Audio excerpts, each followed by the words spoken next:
مجھے تمہاری نسبت دردناک عذاب کا خوف ہے۔ تو ان کی قوم کے سردار جو کافر تھے کہنے لگے کہ ہم تم کو اپنے ہی جیسا ایک آدمی دیکھتے ہیں، اور یہ بھی دیکھتے ہیں کہ تمہارے پیرو وہی لوگ ہوئے ہیں جو ہم میں ادنا درجے کے ہیں، اور وہ بھی سطحی رائے سے، اور ہم تم میں اپنے اوپر کسی طرح کی فضیلت نہیں دیکھتے بلکہ تمہیں جھوٹا خیال کرتے ہیں۔ فرمایا کہ اے قوم دیکھو تو، اگر میں اپنے پروردگار کی طرف سے دلیل روشن رکھتا ہوں اور اس نے مجھے اپنے ہاں سے رحمت بخشی ہو جس کی حقیقت تم سے پوشیدہ ہو گئی ہے، تو کیا ہم اس کے لیے تمہیں مجبور کر سکتے ہیں جبکہ تم اس سے ناخوش ہو؟ اور اے قوم، میں اس نصیحت کے بدلے تم سے مال و زر کا مطالبہ تو نہیں کرتا، میرا صلہ تو اللہ کے ذمے ہے، اور جو لوگ ایمان لائے ہیں میں ان کو نکالنے والا بھی نہیں ہوں، وہ تو اپنے پروردگار سے ملنے والے ہیں، لیکن میں دیکھتا ہوں کہ تم لوگ نادانی کر رہے ہو۔ اے میری قوم، اگر میں ان کو نکال دوں تو اللہ کی گرفت سے بچانے کے لیے کون میری مدد کر سکتا ہے؟ بھلا تم غور کیوں نہیں کرتے؟ اور میں نہ تم سے یہ کہتا ہوں کہ میرے پاس اللہ کے خزانے ہیں، اور نہ یہ کہ میں غیب جانتا ہوں، اور نہ یہ کہتا ہوں کہ میں فرشتہ ہوں، اور نہ ان لوگوں کی نسبت جن کو تم حقارت کی نظر سے دیکھتے ہو یہ کہتا ہوں کہ اللہ ان کو بھلائی یعنی اعمال کی جزائے نیک نہیں دے گا، جو ان کے دلوں میں ہے اسے اللہ خوب جانتا ہے۔ اگر میں ایسا کہوں تو بے انصافوں میں ہو جاؤں۔ انہوں نے کہا کہ نوح، تم نے ہم سے جھگڑا تو کیا اور جھگڑا بھی بہت کیا، اب اگر تم سچے ہو تو جس چیز سے ہمیں ڈراتے ہو وہ ہم پر لا نازل کرو۔ نوح نے کہا کہ اس عذاب کو تو اللہ ہی چاہے گا تو نازل کرے گا، اور تم اللہ کو کسی طرح ہرا نہیں سکتے، اور اگر میں یہ چاہوں کہ تمہاری خیر خواہی کروں اور اللہ یہ چاہے کہ تمہیں گمراہ رہنے دے تو میری خیر خواہی تم کو کچھ فائدہ نہیں دے سکتی۔ وہی تمہارا پروردگار ہے اور تمہیں اسی کی طرف لوٹ کر جانا ہے۔ کیا یہ لوگ کہتے ہیں کہ اس پیغمبر نے قرآن اپنے دل سے بنا لیا ہے؟ کہہ دو کہ اگر میں نے دل سے بنا لیا ہے تو میرے گناہ کا وبال مجھ پر، اور جو گناہ تم کرتے ہو اس سے میں بری الذمہ ہوں۔ اور نوح کی طرف وحی کی گئی کہ تمہاری قوم میں جو لوگ ایمان لا چکے ان کے سوا اور کوئی ایمان نہیں لائے گا، تو جو کام یہ کر رہے ہیں ان کی وجہ سے غم نہ کھاؤ، اور ایک کشتی ہمارے حکم سے ہمارے سامنے بناؤ، اور جو لوگ ظالم ہیں ان کے بارے میں مجھ سے کچھ نہ کہنا، کیونکہ وہ ضرور غرق کر دیے جائیں گے۔ اور نوح نے کشتی بنانا شروع کر دی، اور جب ان کی قوم کے سردار ان کے پاس سے گزرتے تو ان سے تمسخر کرتے۔ وہ کہتے کہ اگر تم ہم سے تمسخر کرتے ہو تو جس طرح تم ہم سے تمسخر کرتے ہو اسی طرح ایک وقت ہم بھی تم سے تمسخر کریں گے، اور تم کو جلد معلوم ہو جائے گا کہ کس پر عذاب آتا ہے جو اسے رسوا کرے گا، اور کس پر ہمیشہ کا عذاب نازل ہوتا ہے۔ یہاں تک کہ جب ہمارا حکم آ پہنچا اور تنور جوش مارنے لگا تو ہم نے نوح کو حکم دیا کہ ہر قسم کے پالتو جانوروں میں سے جوڑا جوڑا یعنی ایک ایک نر اور ایک ایک مادہ لے لو، اور جس شخص کی نسبت حکم ہو چکا ہے کہ ہلاک ہو جائے گا اس کو چھوڑ کر اپنے گھر والوں کو اور جو ایمان لایا ہو اس کو کشتی میں سوار کر لو۔ اور ان کے ساتھ ایمان بہت ہی کم لوگ لائے تھے۔ نوح نے کہا کہ اللہ کا نام لے کر کہ اسی کے کرم سے اس کا چلنا اور ٹھہرنا ہے، اس میں سوار ہو جاؤ، بے شک میرا پروردگار بخشنے والا ہے، مہربان ہے۔ اور وہ ان کو لے کر طوفان کی لہروں میں چلنے لگی۔ لہریں کیا تھیں؟ گویا پہاڑ تھے۔ اس وقت نوح نے اپنے بیٹے کو جو کشتی سے الگ تھا پکارا کہ بیٹا ہمارے ساتھ سوار ہو جا اور کافروں میں شامل نہ ہو۔ اس نے کہا کہ میں ابھی پہاڑ سے جا لگوں گا، وہ مجھے پانی سے بچا لے گا۔ فرمایا کہ آج اللہ کے عذاب سے کوئی بچانے والا نہیں اور نہ کوئی بچ سکتا ہے مگر وہی جس پر اللہ رحم کرے۔ اتنے میں دونوں کے درمیان لہر حائل ہو گئی اور وہ ڈوب کر رہ گیا، اور حکم دیا گیا کہ اے زمین اپنا پانی نگل جا اور اے آسمان تھم جا، اور پانی خشک ہو گیا اور کام تمام کر دیا گیا، اور کشتی کوہ جودی پر جا ٹھہری، اور کہہ دیا گیا کہ بے انصاف لوگوں پر لعنت۔ اور نوح نے اپنے پروردگار کو پکارا اور کہا کہ پروردگار، میرا بیٹا بھی میرے گھر والوں میں ہے، تو اس کو بھی نجات دے، تیرا وعدہ سچا ہے اور تو بہترین حاکم ہے۔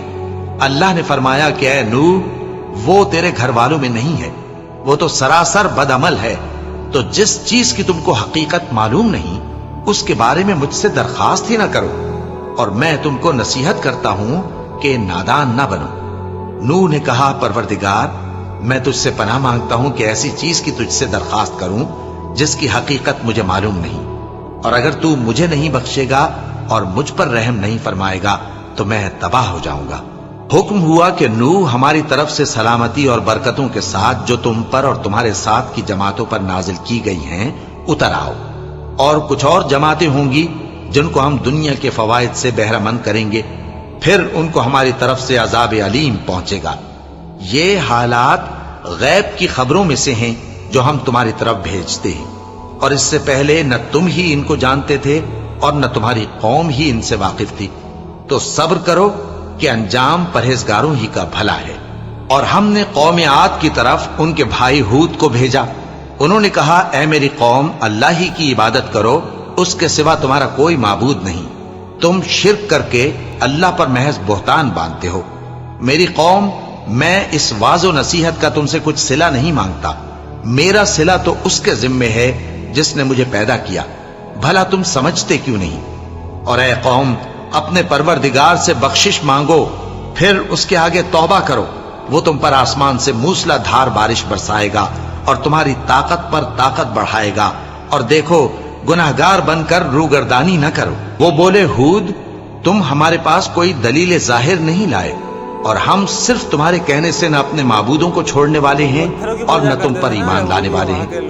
ہم تو یہ سمجھتے ہیں کہ ہمارے کسی معبود نے تمہیں تکلیف پہنچا کر دیوانہ کر دیا ہے۔ انہوں نے کہا کہ میں اللہ کو گواہ کرتا ہوں اور تم بھی گواہ رہو کہ جن کو تم اللہ کا شریک بناتے ہو میں ان سے بیزار ہوں، یعنی جن کی اللہ کے سوا عبادت کرتے ہو، تو تم سب مل کر میرے بارے میں جو تدبیر کرنی چاہو کر لو اور مجھے مہلت نہ دو۔ میں اللہ پر جو میرا اور تمہارا سب کا پروردگار ہے بھروسہ رکھتا ہوں۔ زمین پر جو چلنے پھرنے والا ہے وہ اللہ کے قبضہ قدرت میں ہے، بے شک میرا پروردگار سیدھے رستے پر ہے۔ اب اگر تم روگردانی کرو گے تو جو پیغام میرے ذریعے تمہاری طرف بھیجا گیا ہے وہ میں نے تمہیں پہنچا دیا ہے، اور میرا پروردگار تمہاری جگہ اور لوگوں کو لا بسائے گا، اور تم اللہ کا کچھ بھی نہیں بگاڑ سکو گے۔ میرا پروردگار تو ہر چیز پر نگہبان ہے۔ اور جب ہمارا حکم عذاب آ پہنچا تو ہم نے ہود کو اور جو لوگ ان کے ساتھ ایمان لائے تھے ان کو اپنی مہربانی سے بچا لیا اور انہیں عذاب شدید سے نجات دی۔ یہ وہی قوم عاد ہے جس نے اللہ کی نشانیوں سے انکار کیا اور اس کے پیغمبروں کی نافرمانی کی اور ہر سرکش و متکبر کا کہا مانا، اور اس دنیا میں بھی لعنت ان کے پیچھے لگی رہی اور قیامت کے دن بھی لگی رہے گی۔ دیکھو قوم عاد نے اپنے پروردگار سے کفر کیا، اور سن رکھو قوم عاد پر پھٹکار ہے جو ہود کی قوم تھی۔ اور قوم سمود کی طرف ان کے بھائی صالح کو بھیجا تو انہوں نے کہا اے قوم، اللہ ہی کی عبادت کرو، اس کے سوا تمہارا کوئی معبود نہیں، اسی نے تم کو زمین سے پیدا کیا اور اس میں آباد کیا، تو اس سے مغفرت مانگو اور اس کے آگے توبہ کرو، بے شک میرا پروردگار نزدیک بھی ہے اور دعا کا قبول کرنے والا بھی ہے۔ انہوں نے کہا کہ صالح، اس سے پہلے ہم تم سے کئی طرح کی امیدیں رکھتے تھے، اب وہ منقطع ہو گئی۔ کیا تم ہم کو ان چیزوں سے منع کرتے ہو جن کو ہمارے بزرگ پوجتے آئے ہیں؟ اور جس بات کی طرف تم ہمیں بلاتے ہو اس کی طرف سے ہم بڑے بھاری شک میں ہیں۔ صالح نے کہا اے میری قوم، بھلا دیکھو تو اگر میں اپنے پروردگار کی طرف سے کھلی دلیل پر ہوں اور اس نے مجھے اپنے ہاتھ سے نبوت کی نعمت بخشی ہو، تو اگر میں اللہ کی نافرمانی کروں تو اس کے سامنے میری کون مدد کرے گا؟ تم تو کفر کی باتوں سے میرا نقصان ہی کرتے ہو۔ اور یہ بھی کہا کہ اے قوم، یہ اللہ کی اونٹنی تمہارے لیے ایک نشانی یعنی معجزہ ہے، تو اس کو چھوڑ دو کہ اللہ کی زمین میں جہاں چاہے چرتی پھرے، اور اس کو کسی طرح کی تکلیف نہ دینا ورنہ تمہیں جلد عذاب آ پکڑے گا۔ مگر انہوں نے اس کو کاٹ ڈالا تو صالح نے کہا کہ اپنے گھروں میں 3 دن اور فائدے اٹھا لو، یہ وعدہ ہے کہ جھوٹا نہ ہوگا۔ پس جب ہمارا حکم آ گیا تو ہم نے صالح کو اور جو لوگ ان کے ساتھ ایمان لائے تھے ان کو اپنی مہربانی سے بچا لیا اور اس دن کی رسوائی سے محفوظ رکھا۔ بے شک تمہارا پروردگار طاقتور ہے، زبردست ہے۔ اور جن لوگوں نے ظلم کیا تھا ان کو چنگھاڑ کی صورت میں عذاب نے آ پکڑا تو وہ اپنے گھروں میں اوندھے پڑے رہ گئے، گویا کبھی ان میں بسے ہی نہ تھے۔ سن رکھو کہ قوم سمود نے اپنے پروردگار سے کفر کیا، اور سن رکھو قوم سمود پر پھٹکار ہے۔ اور ہمارے فرشتے ابراہیم کے پاس بشارت لے کر آئے تو سلام کہا، انہوں نے بھی جواب میں سلام کہا۔ ابھی کچھ وقفہ نہیں ہوا تھا کہ ابراہیم ایک بھنا ہوا بچڑا لے آئے۔ پھر جب دیکھا کہ ان کے ہاتھ کھانے کی طرف نہیں بڑھتے، یعنی وہ کھانا نہیں کھاتے، تو ان کو اجنبی سمجھ کر دل میں خوف کیا۔ فرشتوں نے کہا کہ خوف نہ کیجیے، ہم قوم لوط کی طرف ان کے ہلاک کرنے کو بھیجے گئے ہیں۔ اور ابراہیم کی بیوی جو پاس کھڑی تھی ہنس پڑی، تو ہم نے اس کو اسحاق کی اور اسحاق کے بعد یعقوب کی خوشخبری دی۔ اس نے کہا، اے میرے بچہ ہوگا، میں تو بڑھیا ہوں اور یہ میرے میاں بھی بوڑھے ہیں، یہ تو بڑی عجیب بات ہے۔ انہوں نے کہا، کیا تم اللہ کی قدرت سے تعجب کرتی ہو؟ اے اہل بیت، تم پر اللہ کی رحمت اور اس کی برکتیں ہیں، وہ لائق تعریف ہے، بڑا ہے۔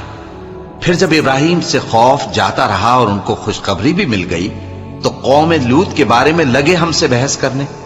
بے شک ابراہیم بڑے تحمل والے، نرم دل اور رجوع کرنے والے تھے۔ اے ابراہیم، اس بات کو جانے دو، تمہارے پروردگار کا حکم آ پہنچا ہے اور ان لوگوں پر عذاب آنے والا ہے جو کبھی نہیں ٹلنے کا۔